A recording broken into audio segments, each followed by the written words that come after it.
know, what's better in springtime than drinking stouts, right? That's what we're going to be doing next. Perfect temperature for stout drinking. So why don't we talk about stouts? Let's do a little craft beer 101 about stouts. First off, what is a stout? Now, the word stout is used to refer to strong beers from way back in the late 1600s to early 1700s. These are stronger, full-bodied versions of porters, usually called stout porters. Now, of course, we all know the most famous one, Guinness. This stout originated in the brewery of Arthur Guinness, St. James Gate Brewery in Dublin, Ireland. Now, in 1820, Guinness changed the name of their extra stout porter to simply extra stout. And it's the Guinness we all know today, basically, right? Yep. Now, here are 3 facts about the world's most famous stout. We got to talk about the world's most famous stout before we get into all the other stouts that we're going to do today. Okay. I'm sure you know all these, but they may not. Guinness isn't boozier than most beers. In fact, it contains less alcohol by volume than a typical craft beer. The ABV of Guinness clocks in around 4.2. Also, you know, you're thinking a heavier beer because it's darker, probably, you know, more calories in it and stuff, right? Yeah. You're wrong. 125, okay. 125 calories, just 15 more than the same serving of Bud Light.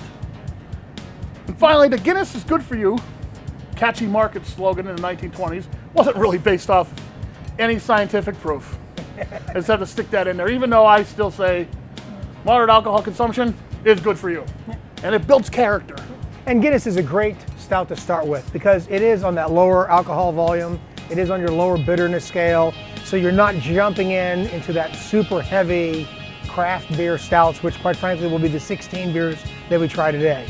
There's a bunch of popular styles of stout, you know, like sub-styles we'll say. First, you got your dry Irish stout, which is the one we're talking about, Guinness Murphy's. It's the one that comes to mind when you think of a stout, pretty much. Medium-bodied, that trademark deep black color, that's your dry Irish stout. Oatmeal stout, just like the name says, oatmeal stouts are actually brewed oatmeal. Fuller body, smoothness, and extra note of sweetness.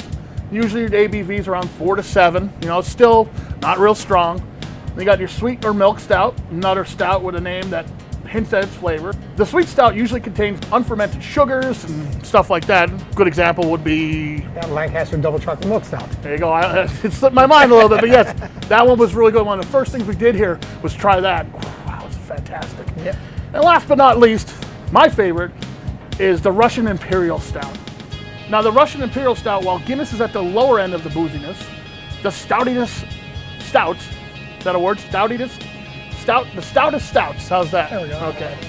Stoutest stouts are usually referred to as the Russian Imperial Stouts or Imperial Stouts. They're named for their popularity in the Russian court of Catherine the Great. Being a hophead guy that you are, Russian Imperial Stouts are going to be the highest IBUs, the highest alcohol, so that kind of lends yourself towards that. Personally, I typically go through more oatmeal stouts myself, so we'll see kind of where I land in the stout category. Yeah, they usually range from 8% to 12% and even higher, right? They can go a lot higher, but typically when you do get into those really insane ones, that means they've been barrel aged. And that, because the barrel aging process, again, gets more of that alcohol in the aging process, it builds up more alcohol.